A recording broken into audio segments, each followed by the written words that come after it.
नमस्कार दोस्तों, अगर आप एक ऐसा इन्वेस्टमेंट ऑप्शन ढूंढ रहे हैं जो कि सेफ है, सिक्योर है और एक अच्छा इंटरेस्ट रेट ऑफर करने के साथ साथ आपको 1.5 लाख रुपए की इनकम टैक्स में भी डिडक्शन ऑफर कर रहा है, तो ये वीडियो आपके लिए है। इस वीडियो में हम लोग डिस्कस करने वाले हैं पब्लिक प्रोविडेंट फंड को, जिसे पॉपुलरली पीपीएफ के नाम से जाना जाता है। कोई भी इन्वेस्टमेंट करने से पहले ये कंफ्यूजन रहता है कि इसमें कौन अकाउंट खुलवा सकता है, इन्वेस्टमेंट कितने समय के लिए मिलेगी, इन्वेस्टमेंट कितने समय के लिए लॉक इन रहने वाली है, आपको इंटरेस्ट रेट क्या ऑफर किया जा रहा है, क्या आप इस इन्वेस्टमेंट पर लोन ले सकते हैं, अगर आप प्री मैच्योर विड्रॉल लेना चाहें तो उसका क्या ऑप्शन है। ये सारे डाउट्स क्लियर करने के साथ साथ हम लोग ये भी जानेंगे कि आप अपने पीपीएफ अकाउंट का यूज करके 1% इंटरेस्ट रेट पर लोन किस तरह से ले सकते हैं।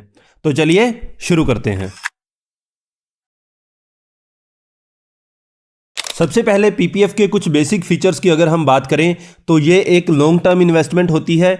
यहाँ पर हम जो भी इन्वेस्टमेंट करते हैं वो 15 साल के लिए की जाती है। तो इस इंस्ट्रूमेंट का प्रयोग आप लोग अपने पोर्टफोलियो को डाइवर्सिफाई करने के लिए या फिर रिटायरमेंट प्लानिंग के लिए भी कर सकते हो। पीपीएफ का सबसे बड़ा फीचर जिसे मैं मानता हूं वो ये है कि यहाँ से आप जो भी इंटरेस्ट इनकम अर्न करेंगे उस पर कोई भी टैक्स आपको नहीं देना पड़ता है। इसके साथ साथ यहाँ गवर्नमेंट की बैकिंग होती है, उस वजह से आपको जो रिटर्न्स ऑफर किए जाते हैं वो गारंटीड होते हैं और इस पर किसी भी तरह का रिस्क नहीं होता। टेन्योर की अगर हम बात करें तो यहाँ पर इस अकाउंट को खोला जाता है 15 साल के लिए और 15 साल के बाद आप इसको आगे भी एक्सटेंड कर सकते हैं और जब आप इसको आगे एक्सटेंड करते हैं तो एक बार में इसको 5 साल के लिए एक्सटेंड किया जाता है। तो प्रैक्टिकली ये अकाउंट शुरू में 15 साल के लिए खुलता है, उसके बाद आप जितनी बार चाहें इसको 5 साल के लिए एक्सटेंड करवा सकते हैं।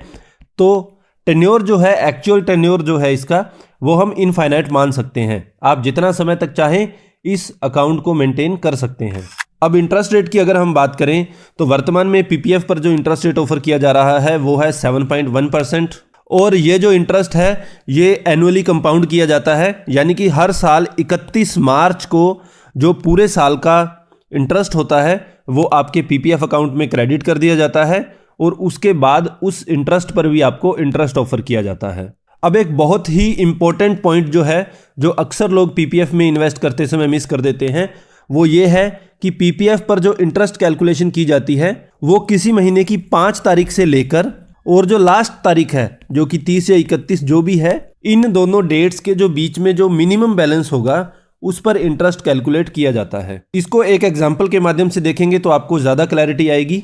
मान लीजिए मेरा पीपीएफ अकाउंट है जहां पर 5 तारीख को उसमें बैलेंस था 5 लाख रुपए। 6 तारीख को मैंने अपनी 1 साल की पूरी इन्वेस्टमेंट इसमें डाल दी जो मेरे को डालनी थी। 1 साल में इसमें मैक्सिमम 1.5 लाख रुपए डाला जा सकता है, तो 6.5 लाख रुपए मैंने इसमें डाल दिया है। अब नॉर्मली जब हम लोग कोई डिपॉजिट करते हैं तो उस समय हमारा इंटरेस्ट जो है वो डेली बेसिस पर कैलकुलेट किया जाता है, लेकिन यहाँ पर 5 से 30 तारीख के बीच में, अब 5 तारीख को मेरा बैलेंस था 5 लाख और उसके बाद पूरा महीना 30 तारीख तक मेरा जो बैलेंस रहा है वो रहा है 6.5 लाख रुपए। तो मेरे को यहाँ इंटरेस्ट जो है 6.5 लाख रुपए पर नहीं मिलेगा। 5 तारीख से लेकर लास्ट डेट तक जो मिनिमम बैलेंस था यानी कि 5 लाख रुपए, इसी पर मेरा इंटरेस्ट कैलकुलेट किया जाएगा उस महीने के लिए। तो यहाँ एक बेसिक लर्निंग ये है कि जब भी आपको पीपीएफ में इन्वेस्ट करना है तो आप कोशिश कीजिए कि जिस महीने में आप इन्वेस्ट कर रहे हैं उस महीने की 5 तारीख या उससे पहले इन्वेस्ट करें। उससे क्या है कि आपने जो उसमें इन्वेस्टमेंट की है उसका इंटरेस्ट आपको उस महीने में भी मिलेगा। आप यहाँ इन्वेस्टमेंट कितनी कर सकते हैं उसकी लिमिट के बारे में अगर हम लोग बात करें तो मिनिमम आपको 500 रुपए इन्वेस्ट करना होता है। 1 साल में मिनिमम 500 रुपए इन्वेस्ट करना मैंडेटरी है, ये आपको करना ही होता है। अगर आप ये इन्वेस्ट नहीं करते 500 रुपए 1 साल में तो आपका अकाउंट जो है इनएक्टिव हो जाता है। मैक्सिमम की अगर हम बात करें तो मैक्सिमम एक फाइनेंशियल ईयर में आप 1.5 लाख रुपए इन्वेस्ट कर सकते हैं।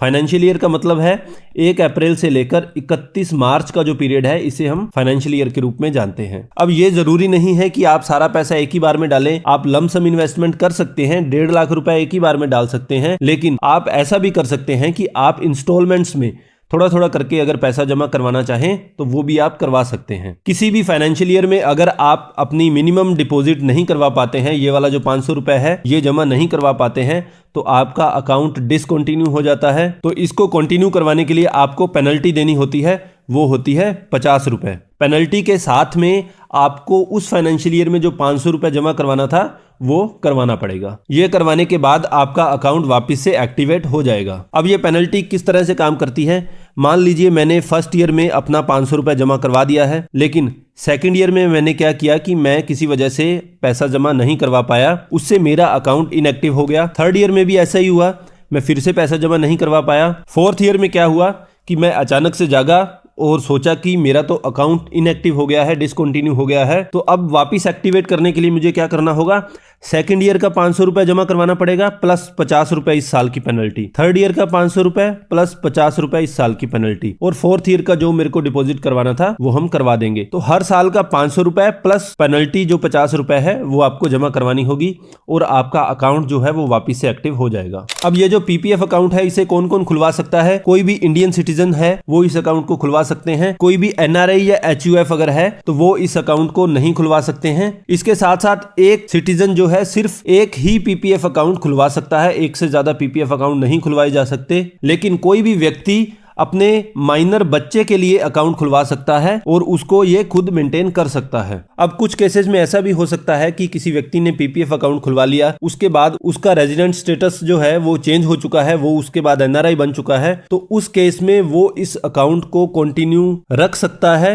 एक्टिव रख सकता है जब तक कि ये अकाउंट मैच्योर नहीं हो जाता। लेकिन मैच्योरिटी के बाद यानी कि 15 साल का टेन्योर पूरा होने के बाद वो इसको आगे एक्सटेंड नहीं करवा सकता। अब पीपीएफ अकाउंट ओपन करने का तरीका क्या है, तो सबसे पहले तो पीपीएफ आप ओपन कहां करेंगे, तो आपके आसपास कोई ना कोई नेशनलाइज्ड बैंक की ब्रांच जरूर होगी, मोर स्पेसिफिकली एसबीआई की ब्रांच डेफिनेटली आपके पास में होगी, तो वहां पर आप इस अकाउंट को खुलवा सकते हैं। उसके अलावा पोस्ट ऑफिस में इस अकाउंट को खुलवा सकते हैं और कुछ प्राइवेट बैंक्स भी इसको ऑफर करते हैं, वहां पर भी आप इस अकाउंट को खुलवा सकते हैं। अब ये जो पीपीएफ अकाउंट है ये एक गवर्नमेंट अकाउंट के रूप में काम करता है और ये जो सारे बैंक जो हैं ये इसकी एक एजेंसी की तरह काम करते हैं। अगर आप एसबीआई में अपना अकाउंट ओपन करना चाहते हैं तो आपको ब्रांच जाने की भी आवश्यकता नहीं पड़ेगी, आप एसबीआई की जो योनो ऐप है उसके माध्यम से डायरेक्टली इस अकाउंट को ओपन कर सकते हैं। और अगर आप ब्रांच विजिट करने वाले हैं तब आपको क्या क्या डॉक्यूमेंट लेकर जाने हैं, सबसे पहले तो एक अकाउंट ओपनिंग फॉर्म है जो आपको ब्रांच में से ही मिल जाएगा, वहां जाकर आप भर लेंगे। इसके अलावा आपके केवाईसी डॉक्यूमेंट्स जैसे कि आधार कार्ड, और अगर आपके पास पैन कार्ड है तो उसको आप ले जा सकते हैं, पासपोर्ट ले जा सकते हैं, वोटर आईडी ले जा सकते हैं। इस तरह से आप अपना कोई भी केवाईसी डॉक्यूमेंट ले जा सकते हैं। आपका एड्रेस प्रूफ जो है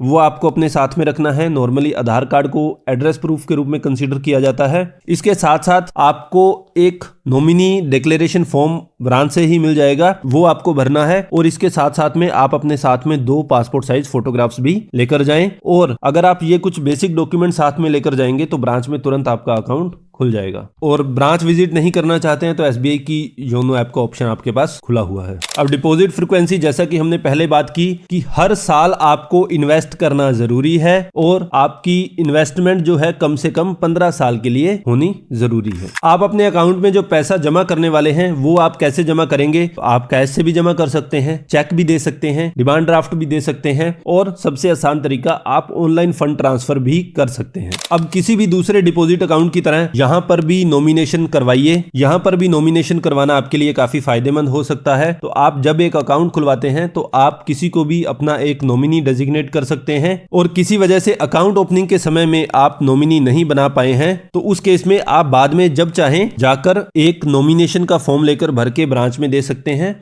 और आप अपना नॉमिनी रजिस्टर कर सकते हैं। कुछ लोग जॉइंट अकाउंट खुलवाने के बारे में भी सोच सकते हैं, लेकिन यहां मैं आपको क्लैरिफाई कर देता हूं कि पीपीएफ अकाउंट जो है वो सिर्फ इंडिविजुअल नेम में ही खोला जा सकता है। यहां पर आप जॉइंट अकाउंट नहीं खुलवा सकते हैं। लेकिन एक केस है, अगर आप अकाउंट खुलवा रहे हैं माइनर का, तो यहां पर जो गार्जियन को ऐड किया जाता है इस अकाउंट को ऑपरेट करने के लिए, तो उसको भी एक इंडिविजुअल के रूप में ही कंसीडर किया जाता है, उसको जॉइंट अकाउंट कंसीडर नहीं किया जाता। वो अकाउंट माइनर का रहता है लेकिन उसको ऑपरेट उसका कोई गार्जियन करता है। अब यहां पर रिस्क फैक्टर क्या है, तो रिस्क फैक्टर की अगर हम बात करें तो वेरी लो रिस्क कैटेगरी अगर कोई होती तो इसको उस कैटेगरी में रखा जाता। यहां पर गवर्नमेंट की बैकिंग तो है ही, उसकी वजह से यहां पर आपको गारंटीड रिटर्न ऑफर किए जाते हैं जो कि वर्तमान में 7.1% है। इस पर किसी भी तरह की की कोई रिस्क नहीं होती है, आपका जो कैपिटल है, आपकी इन्वेस्टमेंट है, वो पूरी तरह से प्रोटेक्ट रहती है। रिटर्न जो है इसकी फिक्स होने की वजह से ज्यादातर जो भी अच्छे इन्वेस्टर हैं वो इसको एक डाइवर्सिफिकेशन टूल के रूप में यूज करते हैं। अब इस स्कीम का सबसे important feature tax benefits. Tax benefits की अगर हम बात करें तो ये जो स्कीम है ये एग्जम्प्ट यानी कि ट्रिपल ई कैटेगरी में आती है। अब तीनों एग्जम्प्ट का मतलब क्या है? मान लीजिए आपने एक पीपीएफ अकाउंट खुलवाया, उसमें आप जब 1.5 लाख रुपए की इन्वेस्टमेंट करेंगे तो ये जो 1.5 लाख रुपए की इन्वेस्टमेंट है ये आपको एज ए डिडक्शन प्राप्त हो जाएगी इनकम टैक्स के सेक्शन 80C के अंडर। किस तरह से? मान लीजिए आपकी इनकम है 10 लाख रुपए, तो 10 लाख रुपए पर आपको पहले टैक्स भरना था, लेकिन जब आप ये जो 80C के अंडर 1.5 लाख रुपए की डिडक्शन क्लेम करेंगे तो ये 1.5 लाख रुपए आपकी एक्चुअल इनकम में से माइनस हो जाएगी। तो इस तरह से अब आपकी एक्चुअल इनकम मानी जाएगी 8,50,000 रुपए। जहां आपको पहले टैक्स देना था 10 लाख रुपए पर, अब आपको टैक्स देना पड़ेगा सिर्फ 8.5 लाख रुपए पर। तो सिंपली अगर ओल्ड टैक्स स्लैब में देखें तो 5 से 10 लाख तक 20% टैक्स स्लैब आती है, तो ये 1.5 लाख रुपए का यूज करके 20% आप इसका करेंगे तो आप 30,000 रुपए नेट टैक्स बचा सकते हैं। अब हमने पहला एग्जाम्प्ट तो पढ़ लिया, दूसरा एग्जाम्प्ट क्या है इसकी अगर हम बात करें तो यहां पर आप पीपीएफ अकाउंट में जो पैसा जमा करवा रहे हैं उस पर आप इंटरेस्ट अर्न करेंगे। तो ये जो इंटरेस्ट है नॉर्मली जैसे आप फिक्स डिपॉजिट पर इंटरेस्ट अर्न करते हैं तो वो पूरी तरह से टैक्सेबल होता है। आपकी टैक्स स्लैब में उस इंटरेस्ट इनकम को ऐड कर दिया जाता है, फिर उस पर उसी अकॉर्डिंग टैक्स लगाया जाता है। लेकिन पीपीएफ में आप जो भी इंटरेस्ट अर्न कर रहे हैं उस पर किसी भी तरह का टैक्स नहीं लगाया जाता। तीसरा एग्जाम्प्ट ये कहता है आप मैच्योरिटी पर जब पैसा निकालेंगे, आपने 15 साल तक इन्वेस्टमेंट करके रखी, हर साल आपने इन्वेस्टमेंट की, उस पर इंटरेस्ट अर्न किया,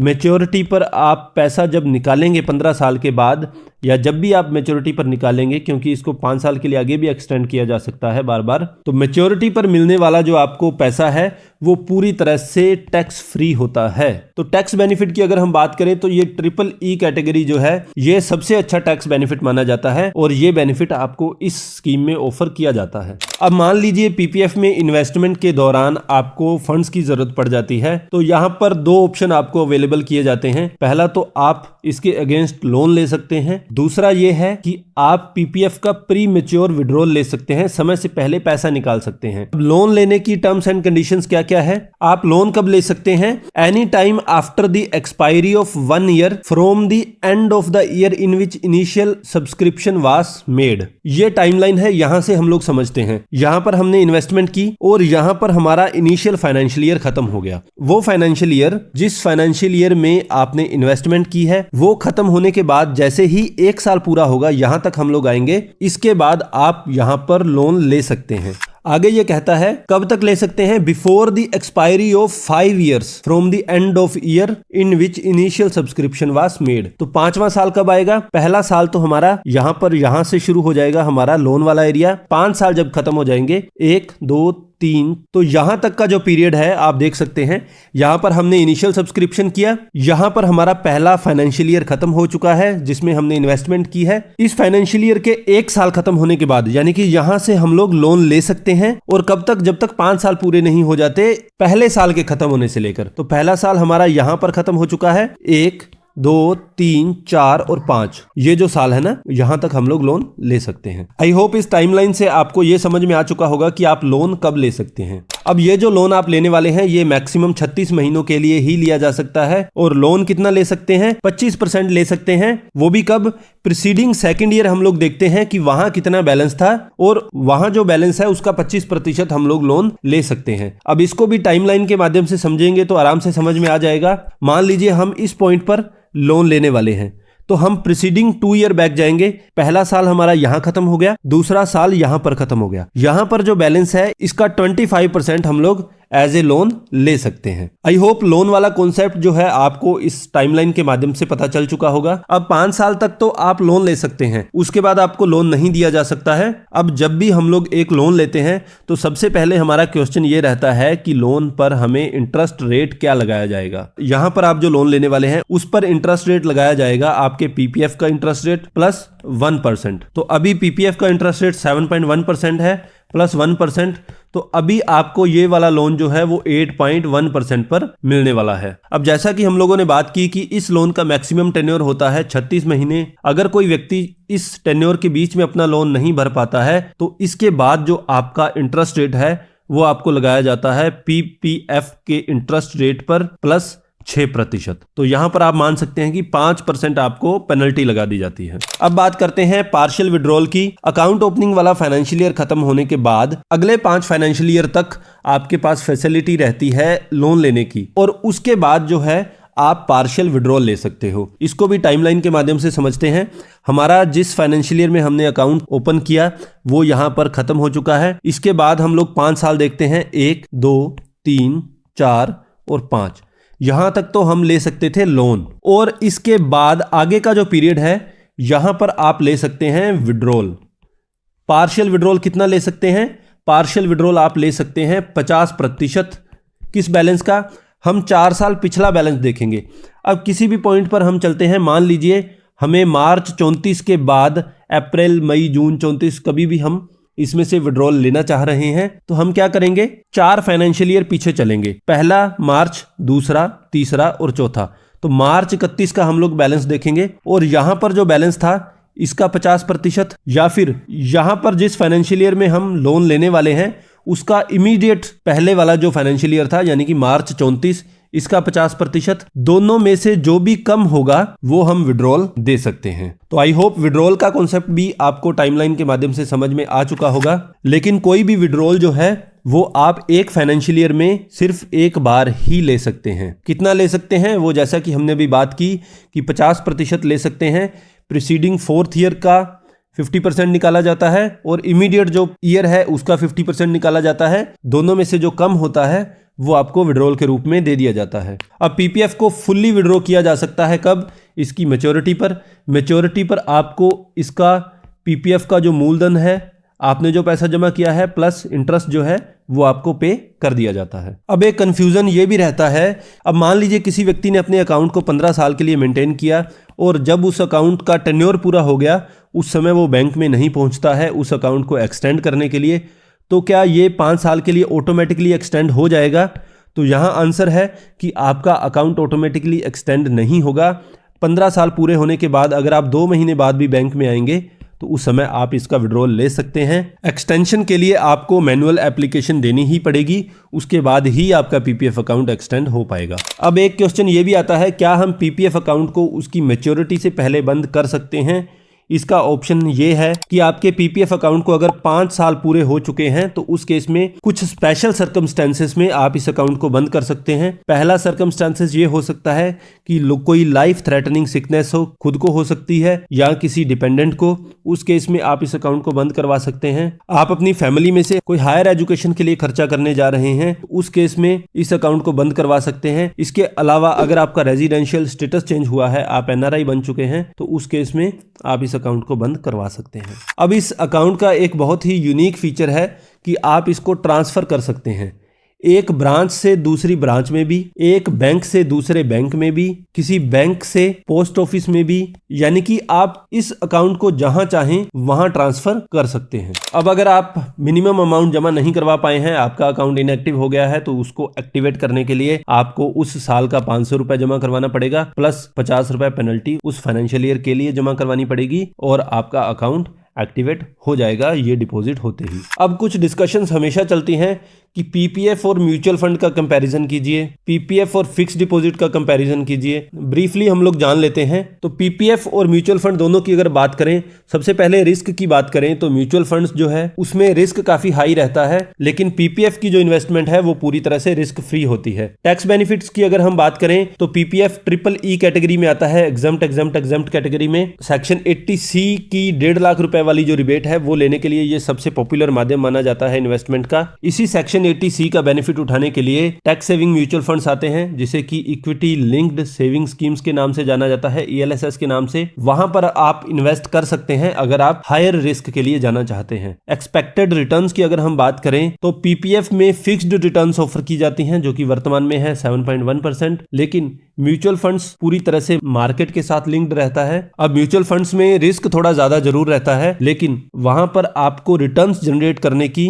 जो प्रोबेबिलिटी है वो काफी अच्छी रहती है। अगला मेजर फैक्टर आता है लॉक इन पीरियड। पीपीएफ का लॉक इन पीरियड होता है 15 साल तक। हालांकि आप 7वें साल से शुरू कर प्री मैच्योर विड्रॉल ले सकते हैं 50% अमाउंट का, लेकिन एक्चुअल जो लॉक इन पीरियड है वो 15 साल ही रहता है। वहीं अगर टैक्स सेविंग म्यूचुअल फंड्स की बात करें तो वहां पर हमारा जो लॉक इन पीरियड है वो रहता है 3 साल का। तो आपको पीपीएफ में इन्वेस्ट करना है या म्यूचुअल फंड में इन्वेस्ट करना है, ये 4 मेजर फैक्टर्स हो सकते हैं आपके डिसीजन को प्रभावित करने के लिए। इसके बाद अगला इंपॉर्टेंट कंपैरिजन जो आता है वो आता है फिक्स्ड डिपॉजिट और पीपीएफ के बीच में। दोनों लगभग रिस्क फ्री होते हैं। फिक्स्ड रिटर्न्स जो है वो आपको ऑफर की जाती हैं। टेन्योर की बात करें तो फिक्स्ड डिपॉजिट जो है वो 7 दिन से लेकर आप 10 साल तक जितने भी समय की चाहे वो करवा सकते हैं, लेकिन पीपीएफ जो है वो 15 साल के लिए ही खुलवाया जा सकता है। यहां पर टैक्स बेनिफिट्स की बात करें तो हम लोग 80C के अंडर टैक्स बेनिफिट के लिए पीपीएफ में अगर इन्वेस्ट कर रहे हैं तो फिक्स डिपॉजिट में भी आपको मिनिमम 5 साल की फिक्स डिपॉजिट करवानी होगी अगर आप टैक्स सेविंग के लिए जाना चाहते हैं। अब टैक्सेशन एक मेजर फैक्टर है। पीपीएफ में जो भी आप अर्न करेंगे वो पूरी तरह से टैक्स फ्री होता है। जो इन्वेस्टमेंट करेंगे वो भी आप डिडक्शन प्राप्त कर सकते हैं, लेकिन फिक्स डिपॉजिट में ये नहीं होता। फिक्स डिपॉजिट में आप जो भी इंटरेस्ट अर्न करने वाले हैं वो पूरी तरह से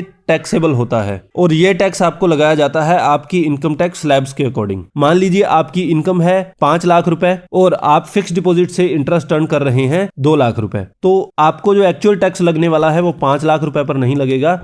आपकी इंटरेस्ट इनकम को इसमें ऐड कर दिया जाएगा, उसके बाद पूरी अमाउंट पर आपको इनकम टैक्स लगाया जाएगा। इंटरेस्ट रेट्स की अगर हम बात करें तो लगभग बराबर हम लोग मान सकते हैं। पीपीएफ ऑफर करता है 7.1%, लेकिन फिक्स डिपॉजिट में आपको एसबीआई ही ऑफर करता है 7.60% इंटरेस्ट रेट, जो कि काफी अट्रैक्टिव इंटरेस्ट रेट है। इनकम टैक्सेबल नहीं है, टैक्स बेनिफिट नहीं लेना है तो आप एफडी को कंसीडर कर सकते हैं। अब बात करते हैं लोन ऑप्शंस की। तो फिक्स डिपॉजिट पर आप किसी भी समय लगभग 90 से 95% तक लोन ले सकते हैं आपके फिक्स डिपॉजिट की अमाउंट का, लेकिन पीपीएफ में ये रेस्ट्रिक्शन रहती है। तीसरे साल से लेकर जो छठा साल है, इन्हीं 4 सालों में आप लोन ले सकते हैं। वो भी 2 साल पिछला बैलेंस देखा जाता है, उसका 25% ही लोन के रूप में दिया जाता है। तो आप इन सब फैक्टर्स को कंसीडर कर सकते हैं ये डिसाइड करने के लिए कि आपको फिक्स डिपॉजिट में इन्वेस्ट करनी है, पीपीएफ में इन्वेस्ट करनी है या फिर म्यूचुअल फंड में आपको इन्वेस्ट करना है। ये कंप्लीटली डिपेंड करता है कि आपका इन्वेस्टमेंट का गोल क्या है। आप टैक्स बचाना चाहते हैं, लॉन्ग टर्म के लिए फिक्स्ड इनकम आपको चाहिए, इन सब के आधार पर आप ये डिसाइड कर सकते हैं कि आपके लिए सबसे सूटेबल इन्वेस्टमेंट ऑप्शन क्या है। अब चलते हैं उस पार्ट पर जिसके लिए सब लोग एक्साइटेड रहते हैं, कैलकुलेटर पर। कैलकुलेशंस करना सबको बहुत अच्छा लगता है, तो पीपीएफ की इन्वेस्टमेंट की कैलकुलेशन हम लोग करते हैं। तो सबसे पहले हम लोग ईयरली इन्वेस्टमेंट हमारी देखते हैं। ईयरली इन्वेस्टमेंट हम कर सकते हैं 1.5 लाख रुपए। तो हम मान के चलते हैं कि हम 1.5 लाख रुपए इन्वेस्टमेंट करने वाले हैं। 1.5 लाख रुपए इन्वेस्टमेंट अगर इनिशियल हम 15 साल के लिए करते हैं तो उस केस में आप देख सकते हैं हमें टोटल इंटरेस्ट प्राप्त होने वाला है 18,18,000 रुपए और हमारा टोटल कॉर्पस हो जाएगा 40,68,000 रुपए। अब यहां से देखी जाती है पावर ऑफ कंपाउंडिंग। जैसे जैसे आप इस टेन्योर को बढ़ाते चले जाएंगे, ये जो पैसा है काफी एक्सपोनेंशियली बढ़ता चला जाएगा। 5 साल के लिए अगर हम इसका टेन्योर बढ़ाते हैं तो यहां पर आपकी इंटरेस्ट इनकम हो जाती है 36,58,000 रुपए और आपको मिलने वाले हैं 66,58,000 रुपए मैच्योरिटी वैल्यू के रूप में। अगला ऑप्शन है 25 साल के लिए, तो 1,03,08,015 रुपए आपको मैच्योरिटी पर मिलने वाले हैं। अगर हम इसी अकाउंट को 30 साल के लिए मेंटेन कर लें तो यहां पर आपको मिलने वाले हैं 1,54,50,911 रुपए। तो इस कैलकुलेटर का प्रयोग करके आप जिस भी टेन्योर के लिए इसको इन्वेस्ट करना चाहते हैं वो आप यहां से निकाल सकते हैं। इस कैलकुलेटर का जो लिंक है नीचे डिस्क्रिप्शन बॉक्स में दे दिया जाएगा, वहां से डायरेक्टली आप इस कैलकुलेटर को एक्सेस कर सकते हैं। या फिर आप सिंपली अगर गूगल पर सीधा पीपीएफ कैलकुलेटर भी लिखेंगे तो आपको सैकड़ों ऐसे कैलकुलेटर मिल जाएंगे जहां से आप ये रिटर्न्स कैलकुलेट कर सकते हैं। तो ये था एक detailed analysis public provident fund के बारे में। आई होप ये वीडियो आपके लिए इन्फॉर्मेटिव रही होगी। पीपीएफ के बारे में अगर आपकी कोई और क्वेरी हो तो आप हमसे कॉमेंट बॉक्स में पूछ सकते हैं या फिर डिस्क्रिप्शन बॉक्स में दिए गए लिंक्स का प्रयोग करके आप हमसे डायरेक्टली कांटेक्ट भी कर सकते हैं। हमारे कंटेंट के लिए अगर आप हमें अप्रिशिएट करना चाहते हैं तो please like and share the video and don't forget to subscribe the channel. Thank you so much.